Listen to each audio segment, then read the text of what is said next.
Hey there folks, back at you with a new series for what's going on around the shop.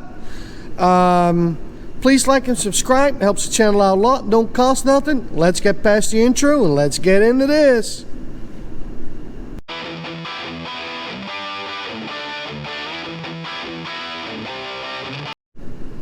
So yeah, she's got that truck back in here. She's a regular, so needed some new wheel bearings, upper and lower ball joints, and she wanted to have the all new shocks all the way around. So I got the other side about done, and we're getting about ready to get into this one right here. So got a video coming out on this tool. It is awesome. This Milwaukee underbody light, it is great. But like I said, video coming out on that. If not, it might be already posted, so check that out if you like. I'll leave a link in the description for that. So yeah, all right. And then so we got this here truck, and then the next one we got is this old Ford here. Got ourselves a new head.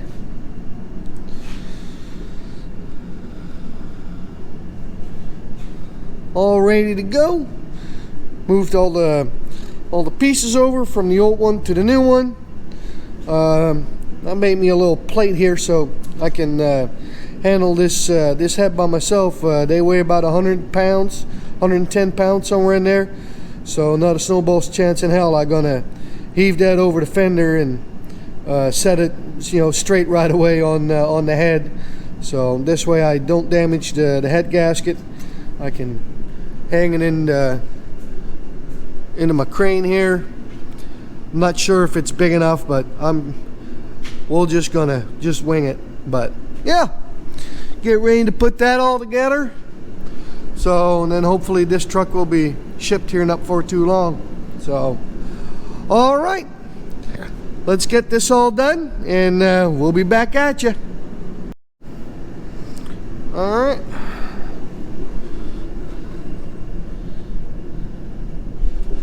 That swivel hook worked awesome. I guess don't forget that back bolt, because when you put the head on, that back bolt over there's no way you can get it in. At least I had trouble getting it out with the old head, so I left it in there. I got a little zip tie on there so it keeps the bolt up so it won't mess around with anything. That way I just grab my flush cuts, cut the zip tie, and then the bolt can drop right into place. So yeah, got the head in, guys. Now time for the bolts, and we'll get this one done. All right, we got the head all on. I'm putting the push rods and the rocker arms in.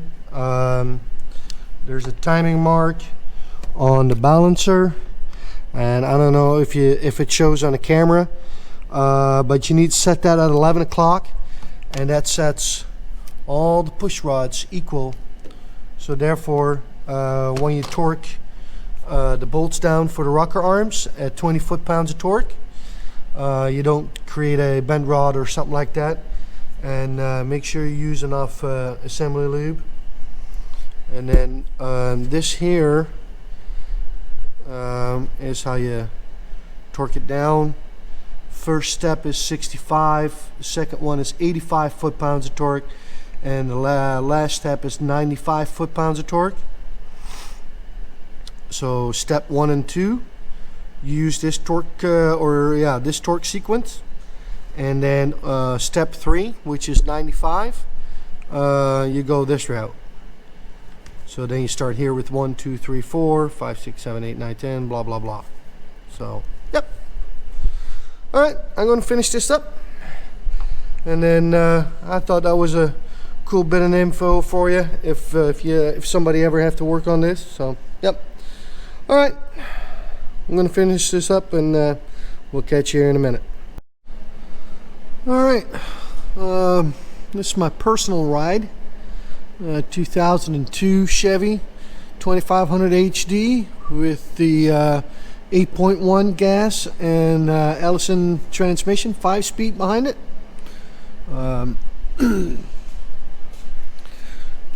Dropped the got the transmission all dropped, and as you can tell,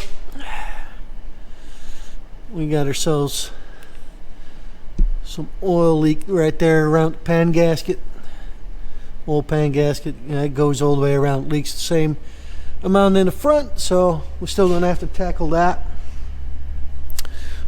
Did do a video on that, by the way, on how to drop that transmission, so if you want, check it out. This is my engine stand, and made a plate for it so I can bolt it up to the transmission and bolt it up to my engine stand. That way I can just roll this thing around any which way I want. I'm getting ready to rebuild that here not for too long. This is a little bit more on the back burner. Customer's cars comes first, so but got a bunch of new parts for that transmission, so whenever I get the chance, we're going to get on this. And like I said, there's a video coming up on that on the rebuild for this transmission, so keep an eye out for that if you like.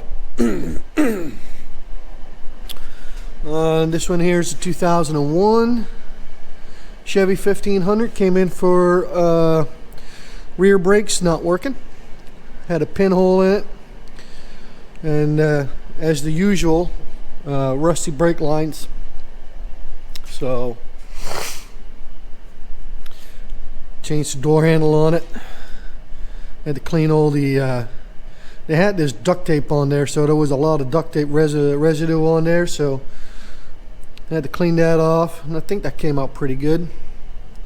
So new handle bezel for the tailgate.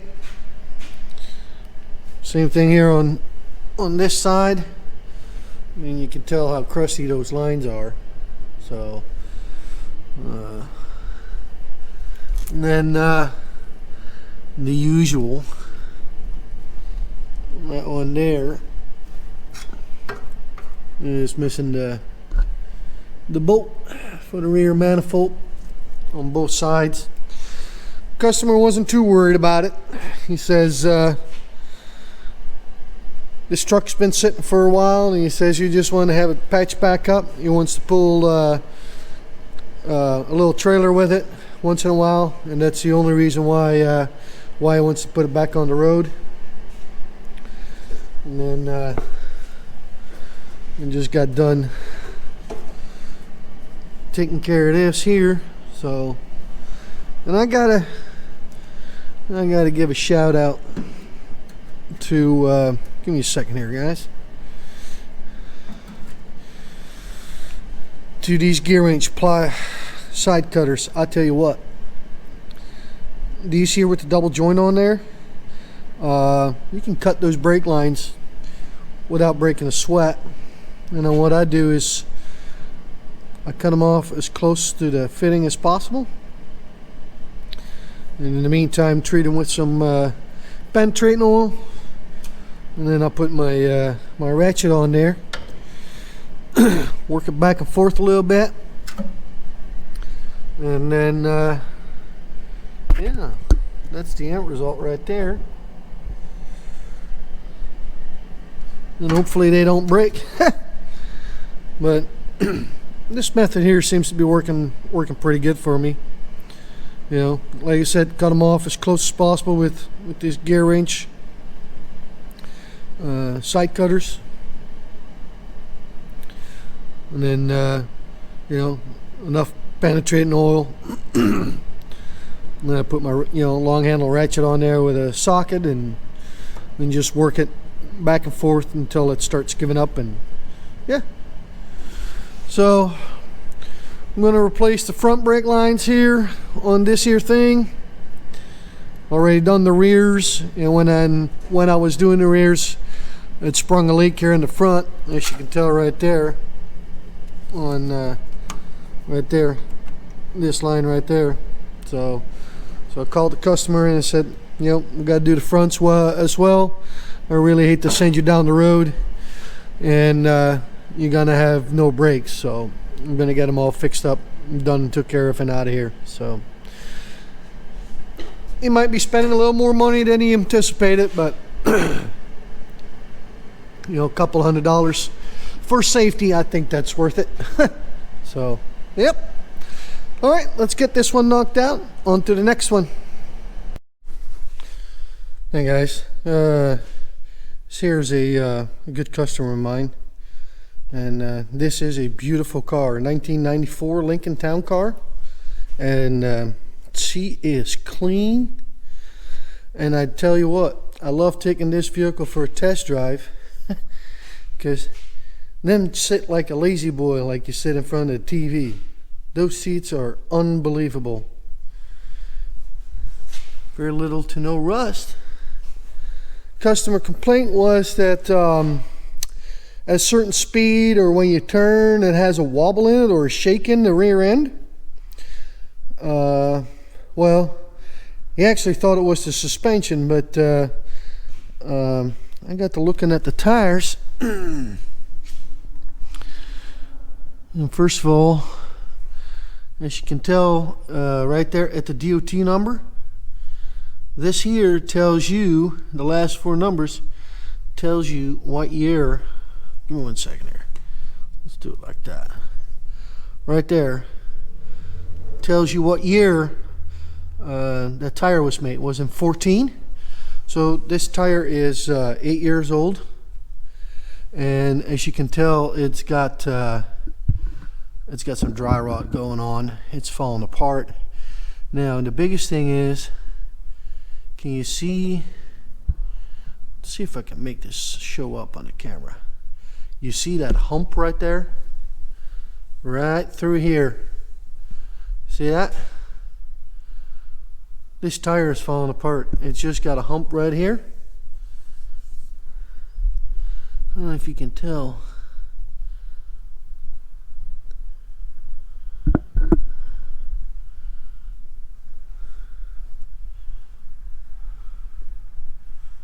Trying to make this show up for you guys right there. Now you can tell. You see that hump right here, and then it goes back to smooth again right here. Hump starts and then hump ends about right there. And then on the other side, the exact same thing is going on.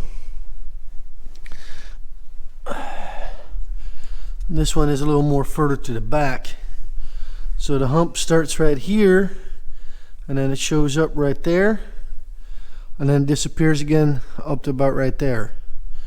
But can you tell how bad that is? You see that hump right there? Right there.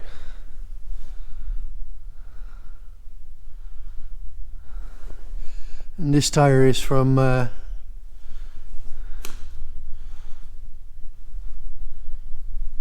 2014 as well. So, and it's, you know, it's got some cracking going on. You know, this tire is just old. It's falling apart. He thought he's going to have some suspension problems, but he's got tire problems. The fronts are a lot newer. They're from 18, as you can tell right there. So these are fine. He just that was quick and easy fix for him, or for me anyway. Took it for a test drive. Had a funny wobble to it, and first thing I wanted to check was the tires. So here we go. He's got two tires that are falling apart in the rear, and I don't do tires, so he's got to bring them to a tire shop. So it'll be quick and easy, but I love this car. It is, you know, it's in very good shape, and I love working on this thing for him. So All right, let's get on to the next one. All right, one of my good customers here dropped off their minivan. 2013 Chrysler Town and Country. Running rough. Going down the road, it would fall on its face, and then the sun would pick back up again. Then they just had spark plugs done not too long ago. So, well, hooked up the scanner. Bank 1 was misfiring on all 3 cylinders, so checked into the O2 sensor, and guess what? We had ourselves a flatliner in that. So got the O2 sensor replaced on this thing, and running like a top now. So only thing left to do is take it for a quick test drive, make sure everything is fine. So it sure was a bear to get in there, because that O2 sensor sits way in the back over there. So I have to remove all this stuff right here, but it wasn't too bad. It was a little snug and tight, but got her done. So yeah, all right, I'm gonna take this one for a quick test drive, and then she can be shipped out the door. All right, guys. All right, I got me an extra helper today. Are you helping me today, favorite girl? Yeah. See, so you're such a great help, aren't you? Yeah. And cute.